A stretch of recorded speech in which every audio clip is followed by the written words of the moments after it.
네, 오늘 영상은 3배 레버리지 투자를 할 땐 이런 식으로 하락장에서 멘탈 케어를 할 수도 있겠구나 하면서 보셔도 괜찮을 것 같습니다. 저는 여러 차례 영상에서 밝혔지만 TQQQ와 SOXL의 비중을 가장 높게 가지고 있습니다. 아마 3배 레버리지 투자하시는 대부분의 분들이 저 두 종목의 비중이 가장 높을 것 같은데요. 그리고 아마 대다수 분들은 지금 큰 손실 구간이실 겁니다. 저도 물론 그렇고요. 하지만 저렇게 떨어진다고 해서 저 두 종목에 대한 제 믿음이 약해진 건 아닙니다. 자, 그런데 왜 제가 요즘 불주를 매수하고 있냐면요. 멘탈 관리 차원에서 불주를 매수하고 있습니다.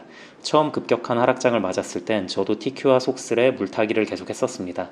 그 덕분에 평단가도 많이 낮췄고요. 근데 올해 하락장이 정말 끝이 없이 지겹도록 지속되고 있어서 물타기로도 들어간 금액이 꽤 높아져 있더라고요. 그래서 이젠 물을 타도 딱히 평단이 낮춰지는 게 보이질 않았습니다. 거기에 계좌는 확인할 때마다 매번 마이너스 상태고, 그러다 보니 이게 참 기분이 안 좋더라고요. 아니, 분명히 이때 최저점에 샀던 수량에 대해서는 플러스 구간인 건데 이게 물타기가 되어버리면서 그냥 다 싸잡혀서 마이너스로 계속 찍혀 있다 보니까 미국 주식은 결국 장기전이라 멘탈 관리가 중요한데 평소에 일하면서도 힘이 많이 빠지는 겁니다. 그래서 이런 상황에 생각해낸 게 불주라는 종목에 신규 진입하는 거였습니다. 저는 여전히 TQQQ와 SOXL이 언젠가는 큰 수익을 가져다 줄 것으로 굳게 믿고 있습니다. 근데 물타기만 계속 하다 보니 재미가 없어서 아예 새로운 종목인 불주를 매수하고 있는 중입니다. 빨간불 좀 보고 싶어서요. 물론 어떤 분들은 야, 그럴 거면 그냥 다른 계좌에 TQQQ랑 SOXL 새로 모아가면 되지 않냐라고 말할 수도 있습니다. 이것도 물론 맞는 말이긴 한데요. 근데 증권계좌 여러 개 관리하는 것도 귀찮고 그냥 좀 뭔가 새로운 신선함을 원했습니다. 그리고 불즈가 생각보다 되게 매력 있는 종목입니다. SOXL보다도 훨씬 더 소수 정예로 투자하다 보니까 변동성도 크고요. 이번 하락장 때 추세를 지켜보니까 내릴 땐 TQQQ보다 좀 더 내리고 SOXL보다는 좀 덜 내리고, 대신 오를 땐 TQQQ보다 더 오르고 SOXL보단 살짝 덜 오르는 뭐 그런 종목인 것 같습니다. TQQQ와 SOXL의 중간 단계 정도. 반도체에만 너무 몰빵되어 있는 SOXL의 불안함을 그래도 애플, 마소, 구글을 통해 어느 정도는 상쇄시켜주는 그런 종목입니다. 그리고 주가의 향방도 결국엔 나스닥 지수 움직이는 것처럼 똑같이 움직일 수밖에 없는 종목이고요.